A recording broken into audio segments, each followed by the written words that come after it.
Good morning and welcome to Relationship Wednesdays with Coach Ellis. This is the day I spend just a few minutes talking to people about relationships, particularly women over the age of 30 who are in, want to be in, or have been in relationship with men and want it to be better.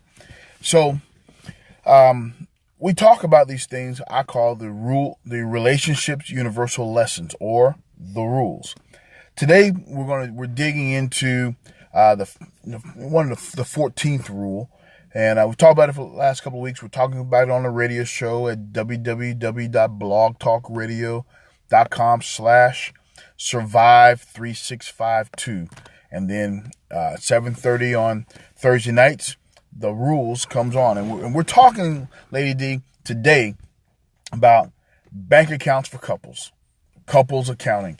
All month long, we've been talking about this idea of the strength of stewardship, that the 14th rule is the strength of stewardship. This is about understanding, ladies, your own financial picture, your own financial house, understanding how to have financial conversations with him en route to marriage.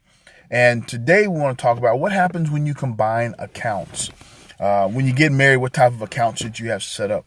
And so I've often told folks, Brother Mills, I've often told folks that every relationship, every married relationship, committed relationship ought to have 3 bank accounts.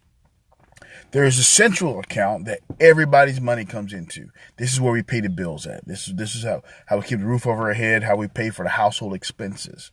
And you determine what those household expenses are. Then every month, some money ought to go to his account, some money ought to go to her account. These are what I call allowance accounts.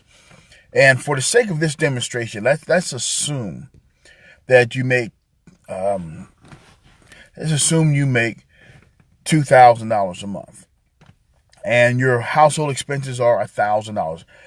All $2,000 goes into your base account, to your primary account, and then from that account you send $500 to his account, $500 to her account. Now, the money in those individual accounts are so you can do things for your loved one or for yourself and not really have to give an account for it. For instance, if I want to buy my wife flowers, she shouldn't know how much money I spent on the flowers. That comes out of my slush account. If she wants to treat me to dinner or take me to a concert, she shouldn't have to ask, can I go spend this money? She wants to go get her nails done or get her hair done. She shouldn't have to come and ask, will you please give me some money?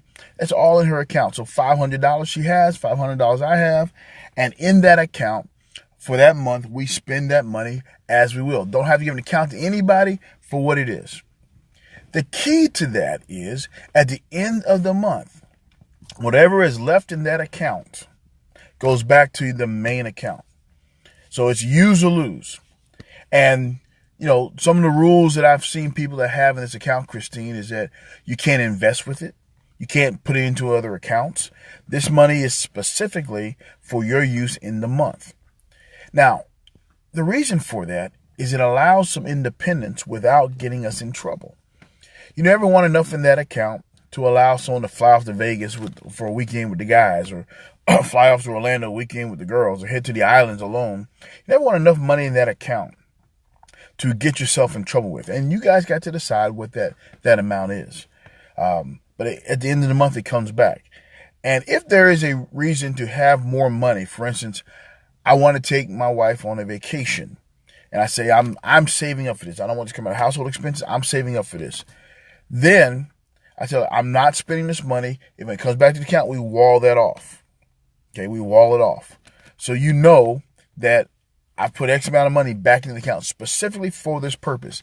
And if by chance it changes, I lose that money. You have to agree that we do something different with it.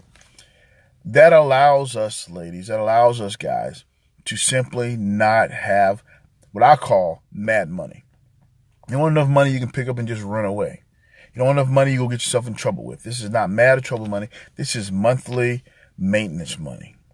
Now, I heard Steve Harvey say this, and I agree with this, so I'm going to add a 4th count. You ought to have a savings account, an account that you put money into every month. But nothing comes out of the account unless both of you guys sign on it to get it out. That way, you have a strong financial base. There are other financial rules that I think we got to live by. If I'm honest about it, I'm working towards some of those. But this idea of living off 70% of your money, 10% for savings, 10% for investing, 10% to some charitable organization, or which is your tithe. So those type of things will give you some financial strength. If you start it while you're young, then when you get to be 50 and 60 and 70, you've been in your marriage for 30, 40, 50 years, you will have things set aside. You'll have good money principles. When you finally hit the lottery, when you finally write the best-selling book, when you finally sell your screenplay, when you finally get a windfall of money, you'll know what to do with it because you have good, sound financial principles.